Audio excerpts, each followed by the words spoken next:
Então, pessoal, entrando na reta final do estudo à Epístola aos Gálatas, a gente vai ver os últimos capítulos e o estudo de alguns versículos desses capítulos. A gente começa no capítulo 5, versículo 13, que diz assim: Porque vós, irmãos, fostes chamados à liberdade. Não useis, então, da liberdade para dar ocasião à carne, mas servi-vos uns aos outros pelo amor. O que acontece aqui? Paulo está falando que ele apresentou aos Gálatas a liberdade em Cristo. E eles, por aceitarem essa liberdade, eles começaram a fazer coisas que não eram muito certas, porque eles tinham o conceito em mente de, já que eu estou com Cristo, eu posso fazer o que eu quiser. A liberdade foi excedida. E esse fato ele diz respeito à liberdade que deu espaço à liberdade ao pecado uh, nessa sociedade. Eles acabaram dizendo: tranquilo, estamos com Cristo, podemos fazer qualquer coisa, mais ou menos isso. Hoje em dia a gente tem muitos conceitos pessoais de pessoas que também se enquadram nessa linha, né? Usando da liberdade que tem em Cristo para dar liberdade à carne, né? E só que Paulo ele está frisando que esse pessoal, esses novos convertidos, eles não são mais controlados pela carne. Depois ele até vai elaborar uma listinha ali de algumas coisas que a carne faz, né? Mas mais além a gente vai ver isso. Só que o abuso dessa liberdade, o mau uso, vamos dizer assim, dessa liberdade, deu brechas para que a carne pudesse fazer a obra novamente nessas pessoas. E Paulo, ele tinha duas questões para se basear nisso. A primeira era assim: como é que tu usa a tua liberdade? Como é que a gente está usando a liberdade que nos foi dada? E a segunda, que é uma pergunta, por mais simples que seja, ela é uma pergunta muito pesada, né? Que é: como é que eu vivo a minha nova vida? A minha nova vida eu vivo exatamente como eu vivia antes, então não é nova, é antiga, só está com uma capa nova. Então o que eu vou fazer? Eu vou viver uma vida nova através da liberdade que Cristo me deu com o seu sacrifício e com o seu sangue. E isso torna uma vida nova. Respondendo essas duas perguntas, a pessoa já ia balizar a vida dela pelo sacrifício de Cristo. A gente segue um pouco mais adiante, que diz assim: porque a carne cobiça contra o espírito, e o espírito contra a carne. E estes opõem-se um ao outro, para que não façais o que quereis. Esses são opostos, né, entre si, ou opõem-se uns aos outros, um ao outro, né? Ele mostra que é um verbo ali que subentende uma hostilidade, um conflito mesmo, um duelo entre carne e espírito. E essa palavra cobiça, né, nesse sentido, deseja, anseia, ela faz muito sentido nesse versículo, porque diz assim: porque a carne ela anseia, ou seja, ela cobiça, ela anseia coisas dela, o que vão contra o espírito, porque o espírito ele anseia pelas coisas do espírito, então eles se opõem, eles entram num conflito, né? E os desejos da carne, eles não vão ser satisfeitos se a pessoa andar no espírito. Por quê? Porque andando no espírito, o espírito ele não cobiça as coisas da carne, então ele não vai dar espaço. Agora, então, se a pessoa vive pela carne, a carne cobiça, ela anseia pelas coisas da carne. Então, ali há uma discrepância se a pessoa diz que está andando pelo espírito e vivendo pela carne. Então não há comunhão entre isso. Por quê? Porque um opõe-se ao outro. Porque as obras da carne são manifestas, as quais são prostituição, impureza, lascívia, idolatria, feitiçarias, inimizades, porfias, emulações, iras, pelejas, dissensões, heresias, invejas, homicídios, bebedices, glutonarias e coisas semelhantes a essas, acerca das quais vos declaro, como já antes vos disse, que os que cometem tais coisas não herdarão o reino de Deus. Aqui a gente já vê que Paulo dá uma listinha para a gente, só que ele é um pouco mais radical no final, porque ele diz que os que cometem essas coisas, ou seja, as coisas da carne, eles não vão herdar o reino de Deus. Ele dá uma breve lista, né? Que depois a gente vai entrar um pouquinho mais em detalhes, mas no final ele vem com essa porrada para cima de quem está ouvindo isso, que é os que praticam, os que cometem tais coisas, não herdarão o reino de Deus. E dentro dessas obras que ele cita, a gente consegue dividir em três grupos. A gente consegue dividir essas obras, né? Mas só para a gente entender, quando o homem vive pela carne, inevitavelmente que resultados virão, né? Isso está implícito ali. Mas esses grupos eles podem ser separados na imoralidade sexual. Ele pode também ser separado num grupo de falsas doutrinas e as relações humanas não cristãs. Isso pode ser dividido dessa maneira. Imoralidade sexual, a gente vai ver lá em cima prostituição, impureza e lascívia. A gente vai ver esses três itens, vamos dizer assim, essas três obras que Paulo cita nessa lista, como enquadradas na imoralidade sexual. Prostituição, no grego nós temos aquele termo que é o porneia, né? Só que ele diz respeito a toda forma de relação sexual ilícita. Toda a forma de relação sexual ilícita. Não somente o ato da prostituição. Muitas vezes nós lemos essa palavra nessa lista e a gente pensa em prostitutas, mas essa prostituição que ele está falando aqui, ela indica qualquer ato ou qualquer relação sexual ilícita. E ali ele inclui também as tendências antinaturais, ou seja, que naturais? Da natureza de Deus, da a tendência, a linha da criação que Deus fez, a linha única e específica que Deus instituiu para a natureza do homem. Tudo que vai contra essa tendência não se aplica. Esses tempos eu vi um cientista falando que o argumento que ele usou para algumas práticas diferentes foi que alguns animais também fazem isso. Cara, tu comparar a menina dos olhos de Deus, que é o homem, a criação mais detalhada, mais legal, mais massa que Deus fez, comparar com um simples animal, tá colocando Deus totalmente em descrédito, né? Porque Deus criou os animais antes e ele viu que era bom, cara. Quando Deus criou os animais, ele viu que era bom. Pá, lá, um elefante, pá, que massa, uma girafa. Isso é bom. Só que quando ele criou o homem, ele viu que era muito bom. Ele viu que era muito bom. Era diferenciado dos animais. Então, nós usarmos muitas vezes o argumento de que os bichos fazem isso, os animais fazem isso, para justificar um ato que o homem faz, não fecha muito com a natureza divina. Então, tudo que está contra a natureza divina pode ser definido aqui como antinatural, também se enquadra nesse campo da prostituição. Depois a gente entra com a impureza, essa catársia, né, que é a impureza moral do corpo ou da mente. Isso nos separa de um Deus santo, né, um Deus puro. Essa impureza, ela nos traz manchas. Nós temos que nos apresentar na presença de Deus com as nossas vestes alvas. Então isso, essa impureza, né, que pode ser tanto a física quanto a mental, ela faz parte dessa lista dessas imoralidades. E a lascívia, que é Paulo está relacionando ela aqui com a imoralidade, né?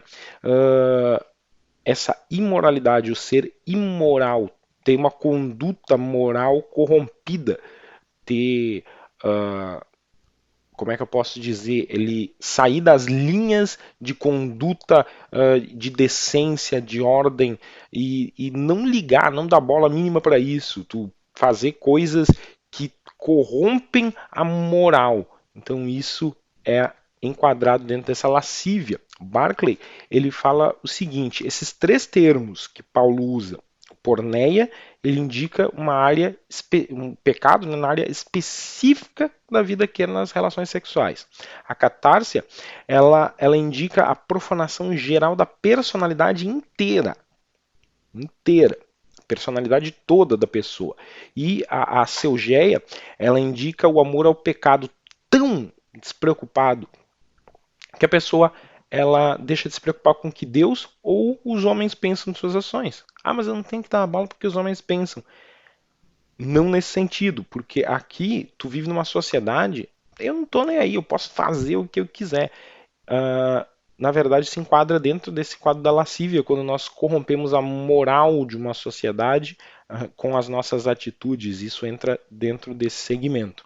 Então, só esses três primeiros itens que Paulo cita nessa lista, a gama de obras da carne ela cresce de um jeito gigantesco. Quando a gente segue para as falsas doutrinas, a gente vê ali idolatria e feitiçarias, né? Idolatria é a adoração da imagem e do Deus que ela representa. Uh, Só que o mal básico da idolatria é colocar alguma coisa no centro.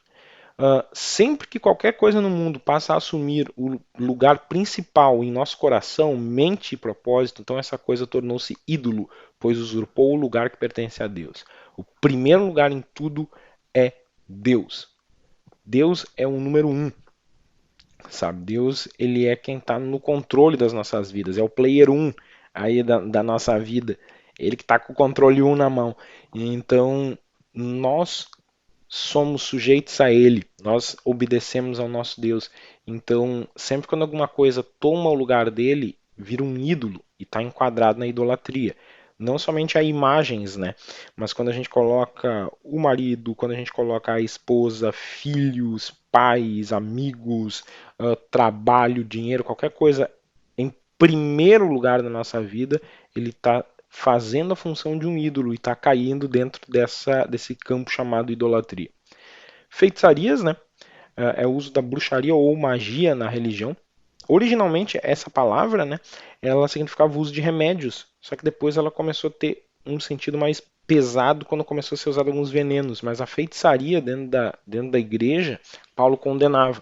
Ainda hoje nós notamos coisas que, por mais que nós não rotulemos isso como uma feitiçaria exagerada, como uma feitiçaria igual naqueles filmes que a gente enxerga, né?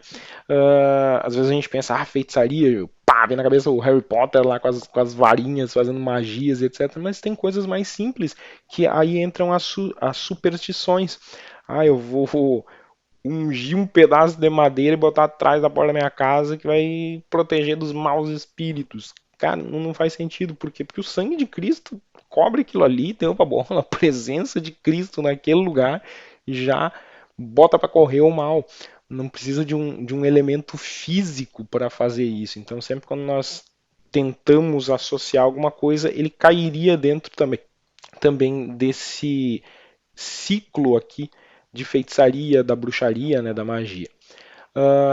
Esse tipo de feitiçaria, né, que nem eu falei, a superstição, ela está ligada bastante com a religião, porque a gente muitas vezes associa alguns objetos a poderes místicos e mágicos, né? Então isso tem que tomar muito cuidado. Depois as relações humanas não cristãs, a gente começa aqui por inimizades, porfias e emulações. As inimizades, né? Ela é uma atitude de vida aceita e aprovada nos dias do apóstolo. Como assim? Porque tinha as inimizades declaradas entre grupos. Nós tínhamos a inimizade entre os romanos e todos os dominados, nós tínhamos os gregos versus os bárbaros, os judeus que brigavam com os gentios. Internamente nós tínhamos os fariseus e os saduceus. Tinha brigas, tinham disputas, tinham inimizades, que era uma coisa normal para aquela época. Só que o povo começou a trazer isso para dentro da igreja. Começou a criar essas brigas, nessas inimizades dentro da igreja. E isso começou a corromper o corpo de Cristo, e por isso que Paulo citou. Essas inimizades elas vão produzir as porfias, ou as desinteligências, que nem alguns falam, né? Que é briga. Inimizade, ela é a atitude mental. Não fui com a cara daquele magrão. E a briga é quando tu parte para as vias de fato, quando tu vai para cima da pessoa e acaba exercendo uma violência. Então essas são as porfias, né? As porfias, essas brigas, tanto umas coisas, a coisa física do negócio, quanto a coisa moral, tu vai ofender, tu vai fazer isso. Só que o Novo Testamento e na Septuaginta, esse termo emulações, que é zelos, né, tem dois significados. Mas Paulo usa aqui como o significado de entusiasmo, de uma busca forte por alguma coisa, por uma causa, por uma tarefa, né? E só que no grego secular ele era uma virtude nobre, né? Só que é o ímpeto para fazer alguma coisa, aquela vontade louca de fazer alguma coisa. Então Paulo estava usando aqui no sentido das obras da carne, porque quando tu tem aquele desespero por fazer uma coisa errada, nesse sentido que ele está falando. Quando nós avançamos um pouco, a gente tem as iras, pelejas e dissensões. A ira, né, ela, ela tem um monte de significados. A gente encontra lá na Septuaginta a ira divina, a ira diabólica, a ira celestial, a ira nobre, tem um monte, mas Paulo aqui, nesse sentido, ele está descrevendo a ira entre os irmãos. Ele descreve aqui a ira quando ela passa o limite e vira pecado. A própria Bíblia diz, né, irai-vos, mas não pequeis. É quando essa ira ela nasce, conforme nós vamos alimentando ela, ela se transforma no pecado, ela vai evoluindo até chegar ao pecado. Pelejas, né, que é traduzida de muitas maneiras, só que Barclay ele conclui assim: nos escritos de Paulo, a palavra denota claramente espírito de ambição pessoal e a rivalidade que resulta em partidarismo, o qual coloca o partido acima da igreja. É quando tu começa a defender a tua causa e acaba sendo meio estúpido com os outros, né? Isso tudo gera também as dissensões. A gente pode ver que é uma escala, né? Essas dissensões, uma das melhores traduções é divisões. Essa rivalidade, né?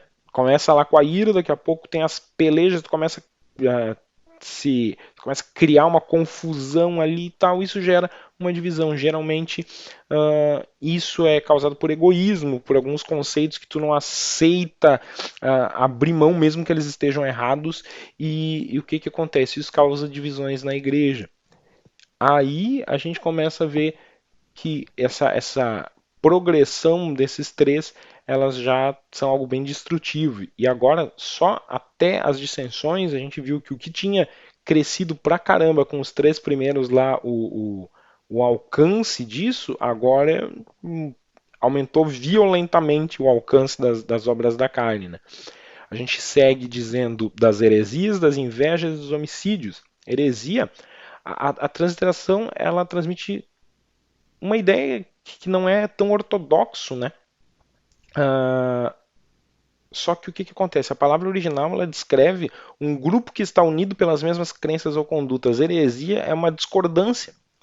A heresia, no caso, é quando tu discorda daquele grupo que tem aquele conceito. Ah, eu chego lá e digo uma coisa que está contra aquilo. Eu estou falando uma heresia disso. Ah, tu vai pegar um argentino e um brasileiro conversando e o brasileiro diz para o argentino: Pelé é melhor que o Maradona. Pro cara isso é o quê? Uma heresia, uma discordância. Quando isso entrou na igreja, era quando eles estavam inserindo na igreja coisas que aí não era uma discordância, era uma coisa que ia totalmente contra aquilo que estava sendo pregado. Então, em essência, já virava uma heresia. A inveja é um conceito totalmente ruim, né? Diferente das emulações, não tem possibilidade de ser bom. Lembra que o termo da emulação era aquele ímpeto, né? Aquele ânimo para fazer as coisas que pode ser tanto para o bem quanto para o mal, mas a inveja não. Ela só pode ser levada para o lado ruim. E a inveja, ela às vezes entra de uma maneira muito sutil. Ah, por que, que Deus abençoa só aquele irmão e não me abençoa? Isso é uma raiz de inveja. Ah, eu estou vendo a vida dele dar certo e a minha não, mas eu queria aquilo. Instintivamente e subliminarmente tu está entrando nesse campo da inveja. Homicídio, não tem muito o que explicar, né? Mas a palavra homicídios ela aparece em Gálatas 5:21 aqui, ela só aparece na Almeida Revista e Corrigida, porque ela foi traduzida a partir de um texto, né, chamado Textus Receptus. As outras versões, né, as outras traduções da Bíblia, elas foram baseadas no texto crítico do Novo Testamento grego. a Almeida, a Revista Atualizada, a NVI, a NTLH.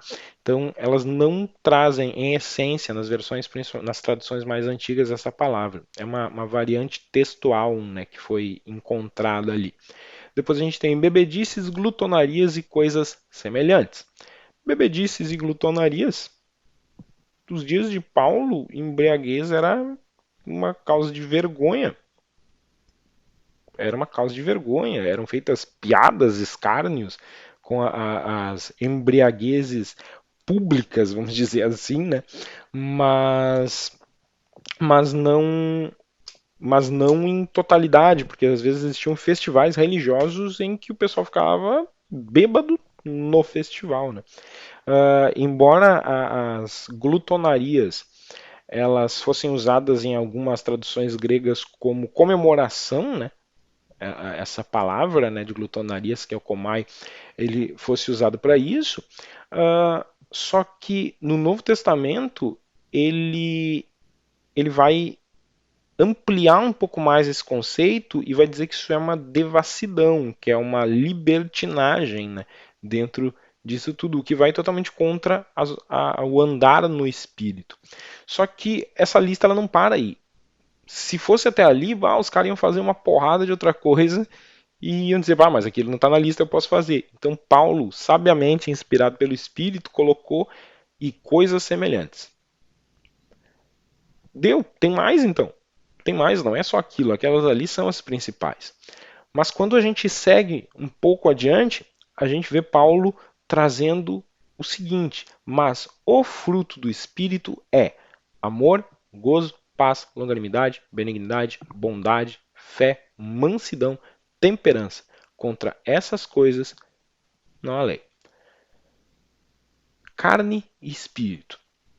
A gente vê Paulo falando as obras, plural, da carne e o fruto do espírito, no singular, apesar de ter 9 características aí. Peraí, mas se tem 9, por que é o fruto? A gente já vai ver isso.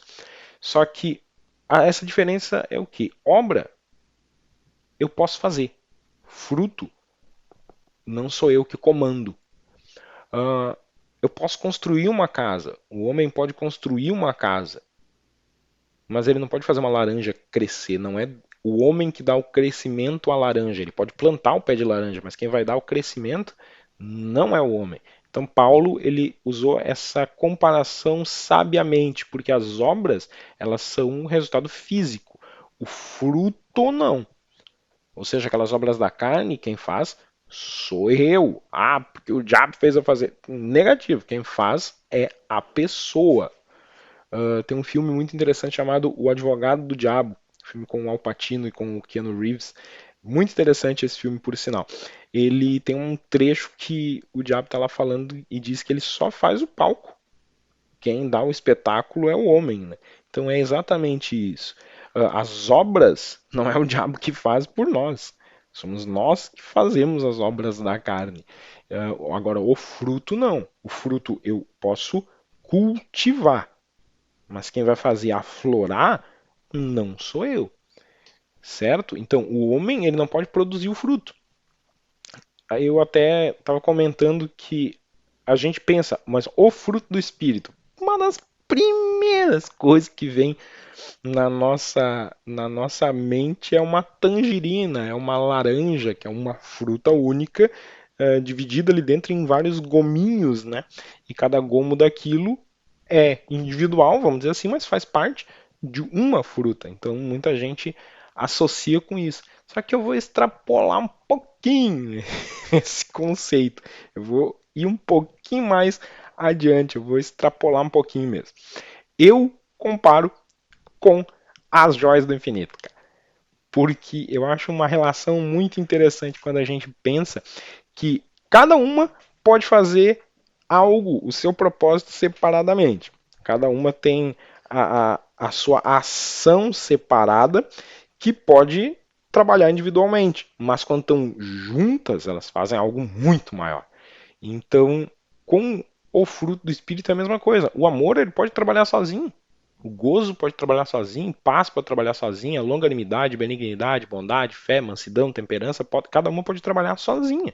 Pode fazer o seu propósito sozinho. Agora, juntas, fazem algo diferente, algo bem maior. Ali a gente pega, a joia do tempo ali podia trabalhar sozinha, a joia da alma podia trabalhar sozinha. Então, mas quando estavam juntas, era diferente. Elas trabalhavam de uma maneira diferente. Então é a mesma coisa para isso. Então a gente vai começar com o amor. A lista começa com o amor, ágape, né? Que, que é a maior de todas as virtudes. A gente vê lá em 1 Coríntios 13, né? Agora, pois, restam a fé, a esperança e o amor. Porém, o maior é o amor.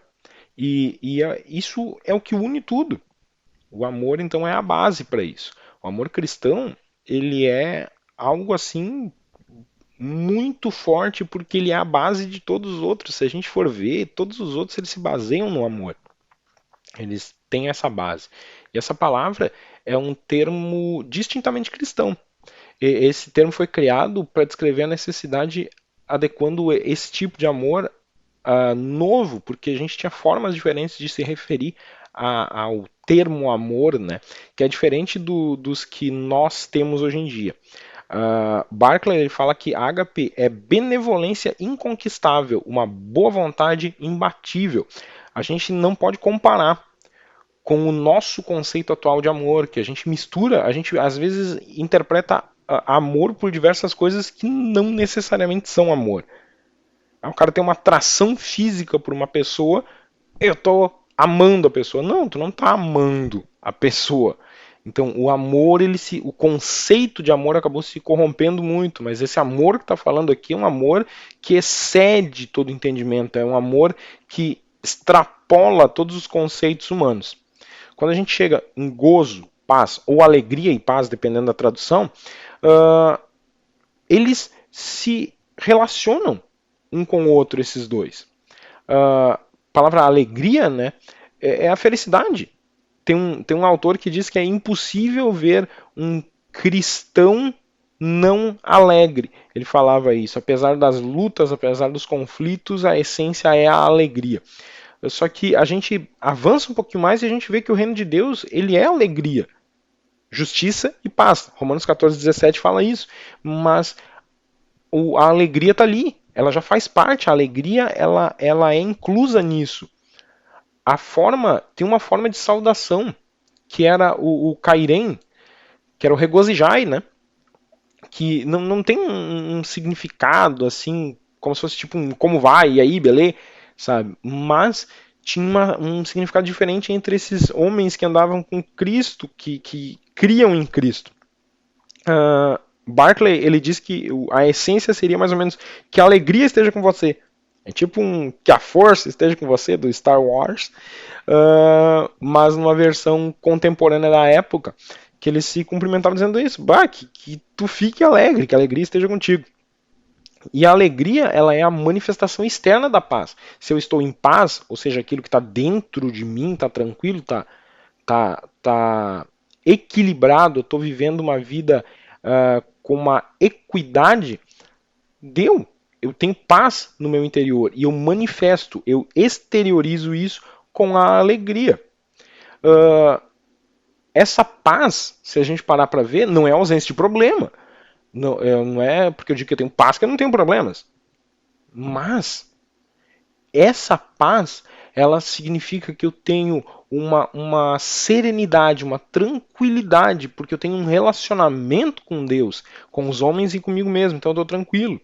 No mundo tereis aflições. Está dizendo que vai não ter problema. Mas muita gente pega essa parte. Mas tende bom ânimo. Se alegra aí. Bom ânimo. Se equilibra. Tem a paz e tu vai exteriorizar isso com a alegria. Pela fé, em Cristo o homem encontra paz com Deus. Isso é fato. Romanos 5:1 fala disso. Longanimidade.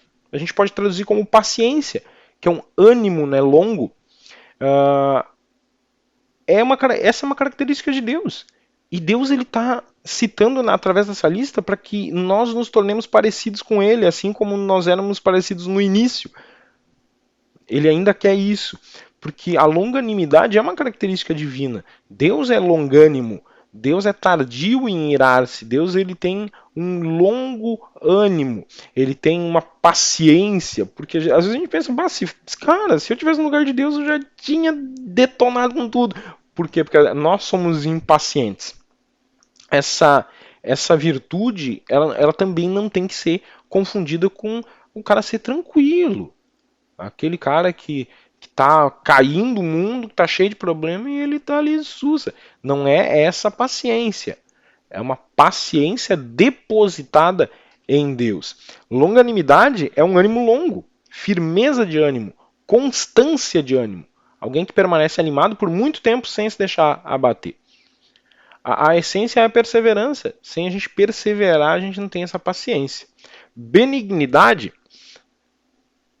a gente, os crentes, eles não devem ser longânimos em um ambiente de isolamento moral. Como assim? Ah, eu estou num lugar que está tudo detonado, os conceitos morais estão corrompidos, então eu vou estar animado por estar ali. Não, não é isso, porque a benignidade vai contra isso. Essa amabilidade, ela vai contra isso. Por quê? Porque o nosso espírito, alinhado com o Espírito de Deus, vai ansiar por aquele ambiente corrompido ser transformado. Então, a benignidade faz isso. Só que a amabilidade de Deus, ela tem o propósito de levar ao arrependimento, para depois virar perdão. Essa é a essência da benignidade que nós temos que ter. Por quê? Porque muitas vezes nós achamos que eu, manifestando o fruto do Espírito, eu vou chegar num lugar que está tudo errado e eu vou descer o sarrafo, vou falar que está todo mundo errado, eu vou falar que está todo mundo cometendo os maiores erros. Não. Eu vou mostrar a amabilidade, eu vou mostrar a benignidade de Deus naquele lugar. Porque eu tenho que apresentar a Deus para aquele ambiente. Bondade não tem muito o que dizer, né?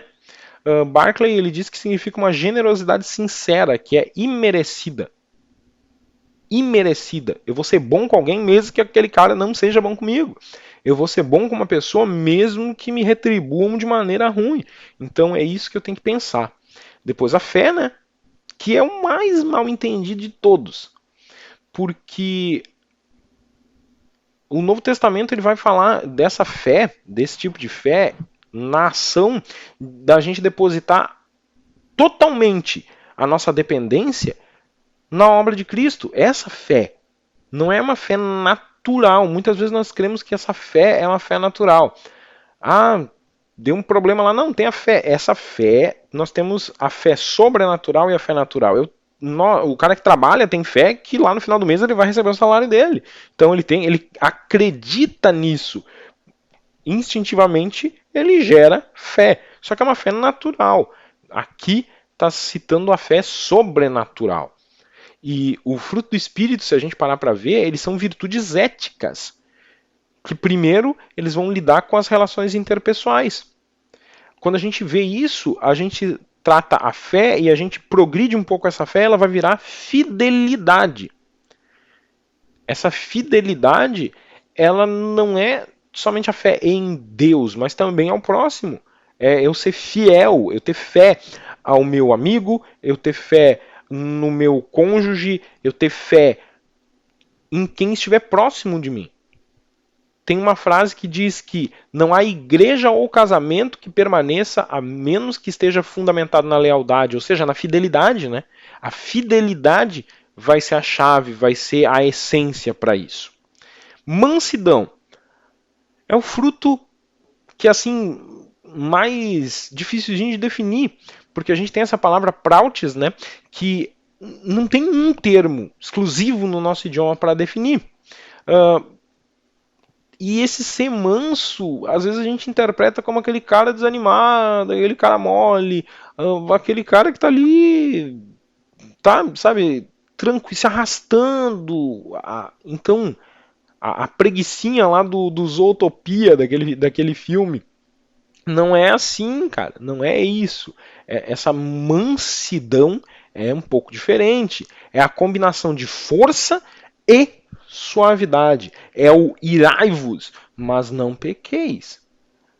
É uma mansidão. É algo diferente daquilo que nós estamos acostumados. Ah, nós temos esse ímpeto, às vezes, de partir para a desinteligência. Mas quando nós andamos em Cristo, eu posso até ter esse ânimo mais forte, mas quando eu parto para um argumento ou alguma coisa, eu vou saber ser manso. Quando temos prautes, nós tratamos todas as pessoas com cortesia perfeita. Ou seja, quando a gente vai corrigir o erro de alguém, a gente não sai xingando. A gente pode ser enérgico, mas nós não saímos xingando. Nós nos refreamos ali e nos tornamos mansos, né? E isso nos traz esse equilíbrio. Esse equilíbrio. Eu também tenho duas ilustrações aqui para fazer quanto a isso. Tem uma cena que eu acho incrível do primeiro filme dos Vingadores, que é quando o Capitão América chega pro Bruce Banner e ele fala assim: essa seria uma boa hora para você se irritar. Aí quando ele se irrita, ele vira o Hulk, né? Isso é incrível o que ele fala. Ele vira assim, ele diz: esse é o segredo, capitão. Eu tô sempre irritado. Essa é a mansidão, que depois a gente vai linkar com o próximo, né? A próxima característica ali. Eu acho incrível quando Muhammad Ali ele falava que para lutar bem, flutue como uma borboleta e pique como uma abelha. O equilíbrio. O equilíbrio. Mesmo estando brabo, a gente sabe ser manso. Mansidão, ela tem que ser associada com humildade. E a temperança, né? Que ela pode ser o autocontrole, que é isso que eu disse que eu ia linkar ali aquela frase do Hulk. Tô sempre irado, tô sempre brabo. Mas, o que faz com isso? É bem interessante esse autocontrole. Embora aqui pode ser entendido como também algo na área sexual, né? Ele não é somente isso. Ele pode ter esse contexto, que é ser sexualmente moderado, não é um cara assim leviano. Mas esse fruto ele engloba todas as paixões e desejos do homem. Então é um controle, é um domínio próprio. Autocontrole, domínio próprio. Seria isso. E o propósito de Deus é que seus filhos vivam no mundo, mas permaneçam puros. E aí que vem o domínio próprio. E esse controle que o Espírito Santo nos dá, ele vai atingir todas as áreas da nossa vida. Geral. E aí a gente segue no versículo 25, quando Paulo diz assim: se vivemos no Espírito, andemos também no Espírito. Se o Espírito habita em mim, é ele que vai comandar minha vida. E Paulo está dando uma ordem aqui, ele está usando uma sentença no imperativo, né? Se vivemos no Espírito, andemos também no Espírito. Ele está frisando bem isso. O homem de fé ele tem uma nova qualidade de vida, a vida dele muda. Então, o andar do homem é no Espírito. E Paulo usa esse verbo estoiqueu, que significa marchar. É um verbo que era usado no contexto militar. Esse verbo grego ele era usado para marchas militares ou desfiles militares. Então, uma tradução bem próxima do original seria: se vivemos no Espírito, marchemos, sigamos no Espírito. É um termo mais rígido, né? Então, por quê? Porque o crente que vive no Espírito, ele anda sob disciplina. E esse andar no Espírito não vai nos forçar a não errar. A gente não vai cuidar para não errar por medo, mas por amor. porque nós andamos no Espírito, nós recebemos esse Espírito, nós amamos esse Espírito, nós amamos a Cristo, e esse amor está tão grande em mim que ele faz as obras da carne passarem despercebidas. Essa é a essência. E nós seguimos e a gente vê esse versículo: levai as cargas uns dos outros, e assim cumprireis a lei de Cristo. Esse termo, em grego, ele descreve uma carga pesada de qualquer tipo. Só que Paulo está usando essa simbologia para nos tornar um pouco mais próximos dos irmãos, para dizer que aqui é para a gente suportar, para a gente levar a carga. Tem algumas traduções que diz suportai-vos, né? Uns aos outros, dar suporte àquele que fracassou espiritualmente. O cara tava andando com Deus, aí rateou, aí tu vai lá, aponta o dedo, por que tu fez isso, tu errou, tu fez errado, tu não merece o amor de Cristo, da onde, cara? Então esse é o suporte, esse é o levar as cargas, é tu dar esse amor, né, tu mostrar o amor, porque esse amor vai cumprir a lei de Cristo. Ele cumpre a lei, mas é a lei de Cristo. E aí, ele fala aquele conceito que é o básico que a gente sabe, né? Não erreis. Deus não se deixa escarnecer, porque tudo que o homem semear, isso também ceifará. Porque o que semeia na sua carne, da carne ceifará a corrupção, mas o que semeia no espírito, do espírito ceifará a vida eterna. Ele está falando o que aqui? Ele está usando a famosa lei da semeadura. O que o cara plantou, colheu. Essa é a lei. Ele sabia que naquele tempo, assim como hoje, né, a agricultura era uma prática comum, então vamos usar um exemplo que todo mundo conhece: plantou, colheu. Se eu planto na carne, se eu semeio na carne, eu vou colher aquilo, mas se eu semeio no espírito, eu vou colher do espírito. Então, onde eu estou regando, vai me dar os frutos necessários. Então, enquanto temos tempo, façamos o bem a todos, mas principalmente aos domésticos da fé. Aos domésticos da fé, Paulo está dando uma preocupação às necessidades físicas aqui. Aqui ele está falando não das necessidades espirituais. Façamos o bem, ou seja, a ação. Nós vamos agir em relação a alguém. Aqui ele está falando principalmente aos domésticos da fé, aqueles que compartilham a mesma fé. E isso nos conclui que o cristão ele tem a obrigação especial de ajudar os irmãos que estiverem passando por privação física e material. Ah, tu vê que o cara lá está passando por problema. Nesses tempos de crise, nós vemos que o irmão lá está passando fome. Ah, vou orar por ti. Amém. Oremos, mas que a gente possa fazer uma ação também. Ah, eu vejo lá um cara na rua passando frio. Vou orar para que Deus dê a provisão. Tudo pode ser a provisão que Deus enviou para a vida dele. Então, isso que a gente tem que associar. Façamos o bem a todos. A todos. Paulo não está descartando aqui.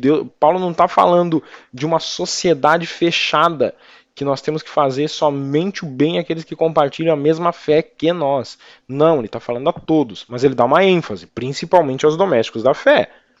E é bem possível que esse domésticos da fé, ele está falando um pouco, né, sobre os mestres itinerantes, aqueles que pregavam e iam passando de lugar em lugar e que precisavam de um suporte também.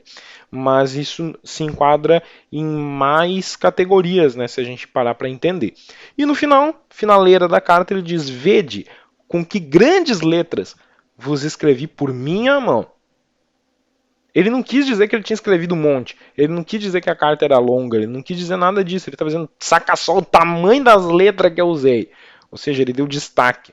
Não tinha ali um Word para digitar, selecionar tudo e dar um negrito e aumentar o tamanho da fonte. Então ele teve que fazer isso de começo. Vou fazer com umas fontes bem grandonas aqui, com os caracteres bem grandes, para chamar a atenção, para dizer que esse texto é importante.